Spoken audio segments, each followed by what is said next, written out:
If you want to talk about New Holland tractors, well then you've come to the right place. Today I have Neal Messick, and that's exactly what we're going to do. So stay tuned. Hi, this is Paul from CountryCraziness.com. If you're interested in tractors, post-frame construction, and homesteading, well, you've come to a good place. Why not subscribe and join in the conversation? I have Neal Messick with me today. He was with me last week talking about Kubotas, and today we're going to talk about New Holland tractors. Neal, welcome back. Thanks for having me. You guys do some special things at Christmas time. Why don't you tell everybody about that and some of the charitable work that goes along with it? When I was in high school and then even into college, I used to come home and park a couple tractors out along the highway here and put Christmas lights on them. Our main Elizabethtown store is located halfway between Harrisburg and Lancaster, Pennsylvania, on the main highway that runs between the two.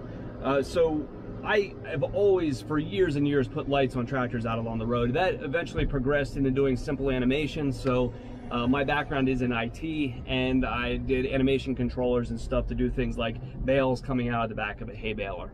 It was about that time that we started noticing guys doing houses done to music and that kind of thing online, and one year we just decided, hey, we're going to try to work. So I have two younger brothers who both are much more musical than I am. We each bring different talents to this thing, and we build out this Christmas light show for work every year, and we'll be going into our 6th year of doing it now, I believe. We really didn't know what to expect the very first time that we put that out there, but it has been hugely received by the community, and people travel from as much as 2 hours, 3 hours away in order to come in and see the show. And we collect money just purely by donation. It's a free show. If you want to give, you can. From all the cars that come up our driveway in order to see it. It's staffed by volunteers here from our stores.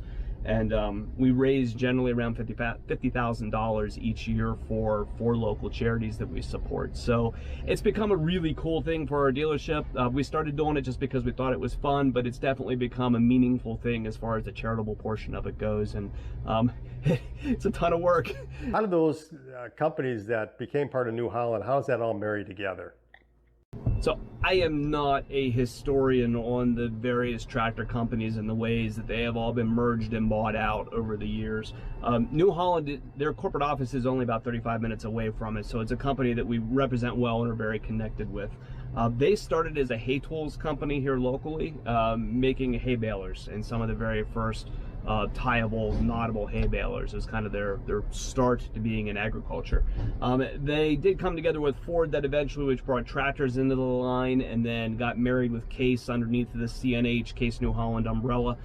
So today the two companies do offer a complete range from the biggest to the smallest of the tractors that you could buy for agriculture or hobby farm uses, as well as basically every other implement or specialty piece of equipment that you could need for a farm. So planters and self-propelled sprayers and harvesters and combines, you name it, CNH has got a product to meet your needs. And it is a global brand.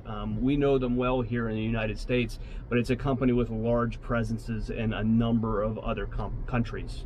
So it's a huge global company. Does New Holland have any best-in-class features that somebody should take into consideration when they're shopping for tractors? Yeah, so like I said, I'm a big proponent of actually getting your rear end into the seat of said tractor and kind of feeling it out for you personally. Some of the things that will make New Hollands feel a little bit different than, say, the Kubotas that we also sell would be that their platform designs tend to be a little bit more open. It's usually a more spacious tractor around your feet. And part of that is because of the pedals. A lot of guys really get hung up on their pedal preferences, whether they like the toe heel design or the side-by-side pedals.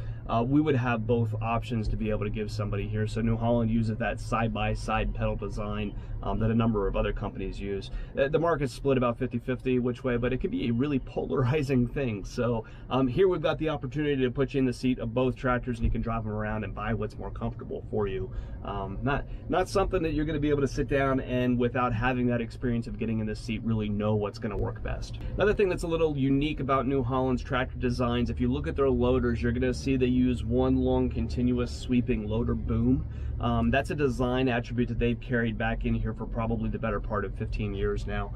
The effect of that long sweeping boom is that the loader tends to sit just a little bit further away from the tractor than what a lot of other machines do. Now, if you spend an hour here talking about loader design. It's one of my favorite topics. But as your loader is a little further away from the tractor, you might lift a little bit less, but your trade-off there is visibility. So because the loader bucket's further away from the machine, it's easier to see. You've got better sight lines down to it, and it also is going to give you better lift height if you're going to say stack round bales. Remember, this is a company with an agricultural heritage.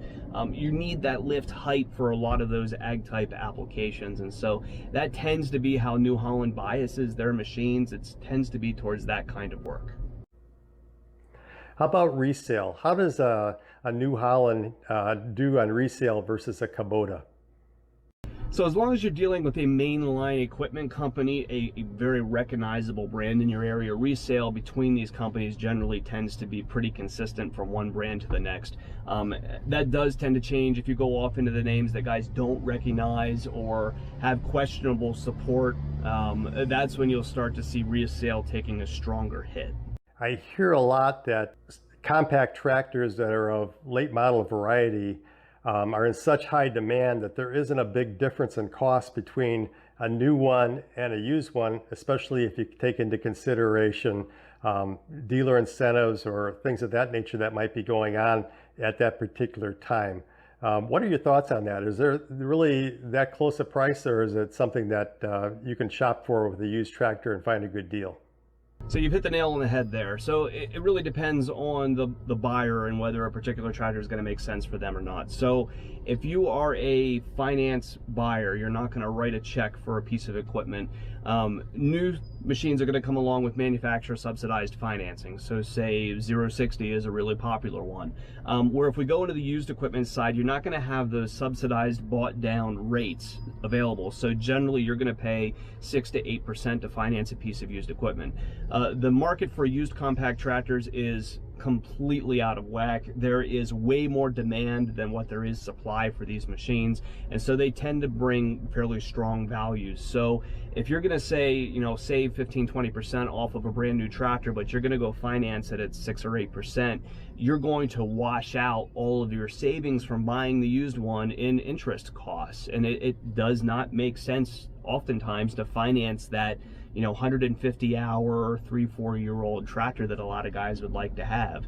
Now, if you're a cash buyer, that might be a little bit different, right? That might make sense for you then to write a check for that particular machine. But you will see that a tractor that's a couple years old, that's in good condition, that's low hours, the really desirable ones are going to bring prices that are, you know, 20, 25, 30%. 30% is probably on the strong side, really, off of what a brand new one is going to be. And oftentimes for most guys, it's just not worth giving up a warranty and financing options and that kind of stuff to buy that machine. So for a used one to really make sense for me personally, it's got to be 10 years old, 1,000 hours, you know, have some wear and tear and that kind of stuff on it before it starts to depreciate to the right amount that I think it really makes sense on a broad basis for guys coming from the used market. And that's coming from somebody who buys used cars, right? Knowledge of the off-the-market depreciation that happens with cars, for some reason, the economies that happen in the tractor business just aren't working that way. And for most people, my opinion is that buying new just is the right path forward most of the time. Let me ask you a question with regard to service, and this would cover any tractor that you sell. I'm getting ready to buy the tractor, and I don't want to haul it back and forth to the dealer. And I've got my first 50 hours or whatever the required service interval is. Is that type of service something that I can do myself as long as I document that I've changed the oil or do whatever maintenance is supposed to be done at that interval? How do you document that you've done that kind of work if you're able to do it yourself? So documenting it isn't necessarily something that you have to be doing. If you're buying the parts from the dealership, we're going to have those things in the computer system, and if there's ever some kind of warrantable claim that needs that kind of documentation, you would be able to get it that way. You can also document it yourself if you like, scribble it down in your owner's manual. That's always a good thing to have. If you go to trade your tractor back in again, being able to show those things is going to give more confidence from the dealership in the work that was done to that tractor. But more often than not, we generally don't see companies going back and asking for proof of that kind of stuff when we're getting into warranty claims. Those kind of claims usually go hand in hand with some kind of oil analysis, actually. And by sending the oil into a lab, if they really want to know what happens to the engine, that's how they're going to figure it out, is by having the lab run the oil, and they can really tell a lot about the health of the engine at the time of a failure by getting that information. So yeah, many of our customers do choose to do their own service. It's a very, very common thing. We as a dealership very much cater to and support guys that are doing that kind of stuff. So we stock a lot of parts. We've got technicians to talk guys through things. We have service guys who are going to help you out. We very much cater to the guy who's doing his own work, because that's a lot of who our customers are and the people that are around us. We're in an agricultural area, and guys do that kind of stuff, right? At the same time, if you're not somebody who does, we will provide whatever level of service it takes to get things done for you. So trucking something and running out and bringing it back is something that we absolutely can do. But let's say that I've picked out a particular tractor and it was in stock. I negotiated a price. I decided, okay, today's the day I'm going to go in and buy it. And when I get there, the tractor's been sold to somebody else. How long does it take to get the tractor back in that I want? I don't know if it's like a car dealership where they bunch their orders together, or they trade with other dealers for the tractor they want. What could my expectations be if that were a situation that occurred? So we could probably do some really interesting videos about dealership logistics and how our supply chains work. Most of the time, a vast majority of our sales are filled with inventory that's coming off of our lot. So in our case, generally we're sitting on about 6 to 9 months of our retail needs are here. That doesn't mean that we necessarily never run out of things. We absolutely do. There's usually a product or two or an attachment or two that we're having a run on at the time and just don't have enough of.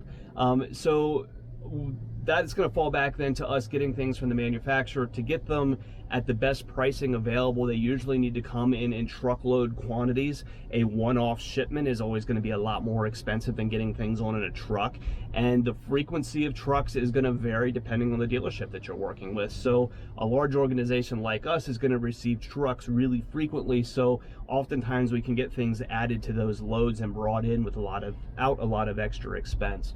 But right now, I'm waiting on a Land Pride post hole digger for 6 weeks right now, right? It's a unique model that not a lot are sold, with a special low flow motor on it that's going to be build to order, and it's going to take 6 weeks for it to get here. The bigger conversation too behind that also is not just the availability of the product, but it's how quickly does it take the dealership to get that tractor ready for you. And a lot of guys don't really understand the amount of work that happens on our part in customizing every tractor that we sell for the owner. So if we take, say, a tractor loader backhoe with a third function kit on the front and fluid in the back, like a fairly large but not unusual sale, that is 3 to 3.5 days of time in the shop for a mechanic to put all that together. And if we're talking April, May, June, when a lot of business is done and we get very, very busy, a backlog to get things through the setup department is really common. For us, we'll run 2 to 3 weeks a lot of time this time of year. And it reflects the seasonality of the business. Any dealership like ourselves, we can't staff for the peak because in the wintertime we get very slow.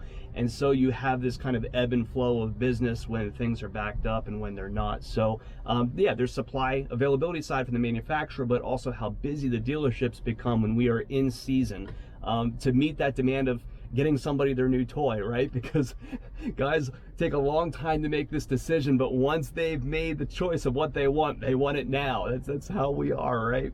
And we do our best to meet those expectations, but sometimes it's really challenging. Again, I'm going to link your sites and some of my favorite episodes of YouTube things that you've done at the bottom of this one so people can link in. I hope everybody goes over there and checks out your site if they haven't been there already. And if they're in the Elizabethtown area, they go over to Messick's and buy a tractor. And again, thank you very much for coming in. Glad to be here and talk to you. It was fun to get some different questions like this. If you guys are ever wondering about dealership operations, tractor products, that kind of stuff, always glad to come on and have conversations with you like this. So link to my YouTube channel should be around here somewhere. And hey, engage with these guys, chime in the comments below, let us know what things you're interested in. We're glad to talk. So my normal YouTube closing, So if you're in the market for a tractor, we can help, or if you have any parts or service needs, we can reach out on. Give us a call at Messick's. We're available at 800-222-3373 or online at messicks.com.